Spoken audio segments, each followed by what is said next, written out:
Thanks for your support on new channel. Creepypasta Rules. We are posting new videos daily. Hit the bell icon and set it to all, so that you will not miss any update. r/Nosleep. Posted by you/Polterkites. The man in my basement takes one step closer every week. Part 9. Part of me wanted to take up Paul's offer. Part of me wanted to bunker barricade the basement door and pass off my problems to somebody else, move away and pretend none of this ever happened. But I didn't. I wish I could say it was out of some bedrock moral principle. But mainly, I refused Paul because I didn't trust him. I doubt Paul even trusted Paul. So far, I was adding pieces to an ever-evolving clusterfuck of a jigsaw puzzle.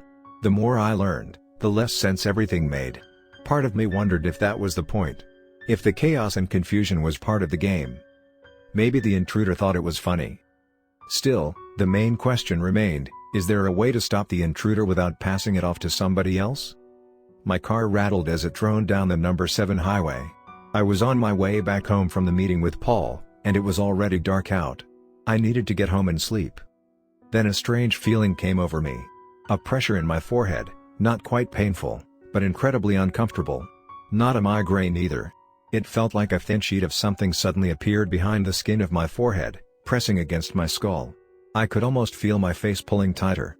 I rubbed my forehead with the back of my arm and something big darted out onto the road in front of me. My foot slammed on the brakes, and my car swerved into a screeching drift. Everything outside blurred into a hazy streak, and came to a crashing stop. My car slammed into a roadside barrier post, my head whiplashed sideways, and cracked against the window. I blacked out and came back only seconds later. My headlights cast into an open field across the road. In the distance, a brown bear scrambled off into the dark. That's what I almost hit. I moved my arm to feel the side of my head. I moved my arm. I couldn't move.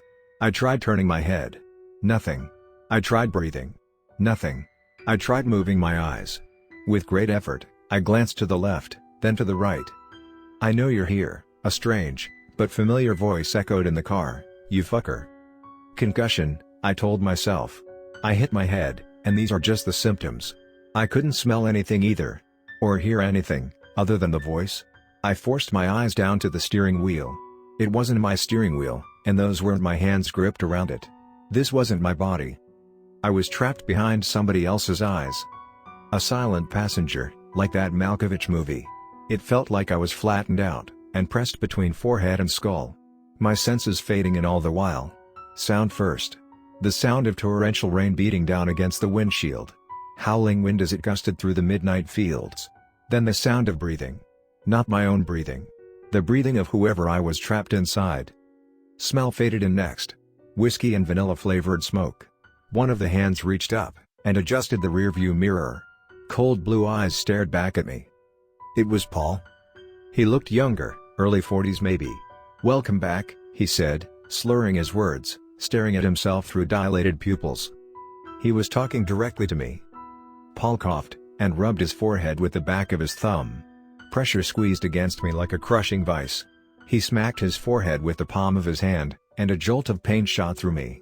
He hit himself again and again and again. Each impact more painful than the last until, finally, he stopped. Paul readjusted the mirror, shifted back into drive and pulled onto the road. Frantic window wipers struggled to keep the rain at bay. I could feel everything now. The rumble of the highway, the taste of booze and tobacco, even blood. I was paralyzed. With what little control I had, I forced Paul's vision downward. He tapped the brakes, and swerved into the opposite lane, then swerved back. Don't fucking do that," he mumbled. And then another voice entered. "Just keep driving. You're almost done." It was Paul's voice again, but different, not slurred. "Keep fucking driving. You're almost there." I was hearing his thoughts. Maybe hearing wasn't the right word, I was feeling them, as if the thoughts were my own. But they stuttered in and out, like a bad radio signal. Up ahead on the side of the road, something bright green. I forced his eyes to look and he swerved.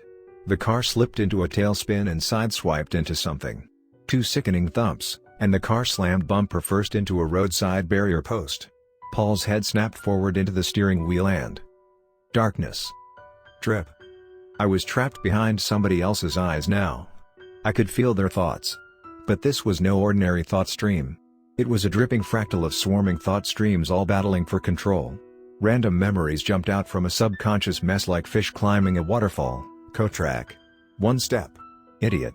Stupid fucking idiot. This was a soul forever damned to an eternity of paralyzed chaos and suffering. This was the intruder. I knew it. I could feel their feet now, pressed against scratchy carpet. They took one step forward, then another, and another. 7 quick steps downward until they tumbled into the wall. Silence.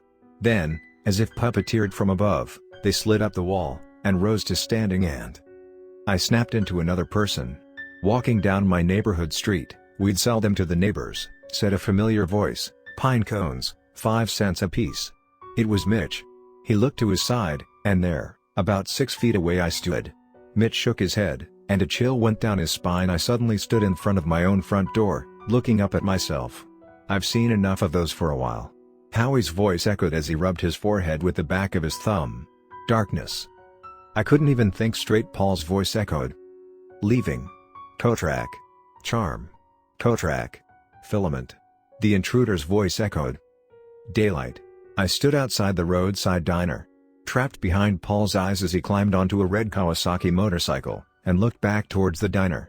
Through the window, I stared at me. Darkness. Now I shuffled through random memories. Upside down. Barely breathing.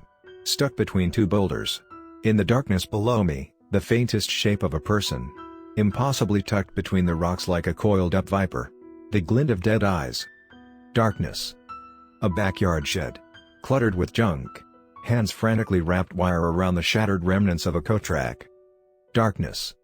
Crawling through a tunnel, a dirt ceiling scraped against my back. Darkness. I'm sorry. Oh God. Paul's voice. I stepped out of a truck.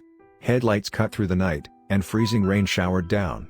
Red and guts mixed with water on the pavement, and a bloody streak led up the road to a body, 50 feet away. Crawling. Darkness. The rhythmic thud of a hammer, clanging against nails. I stood at the top of the basement steps, staring at a closed door. Paralyzed. Darkness. A hospital bed in a bedroom. Military medical equipment scattered everywhere. Darkness. A blaring truck horn. I finally snapped back to the present. Inches from the front of my car, a semi-truck sped by. I was parked on the highway shoulder at a 90-degree angle. The sun was rising. I was back in the present. Or at least, that's what I assumed. I looked at my hands. My hands. I clenched them shut, and opened them. I rubbed my forehead with the back of my thumb, pulled onto the highway, and drove. I had no idea what the fuck just happened.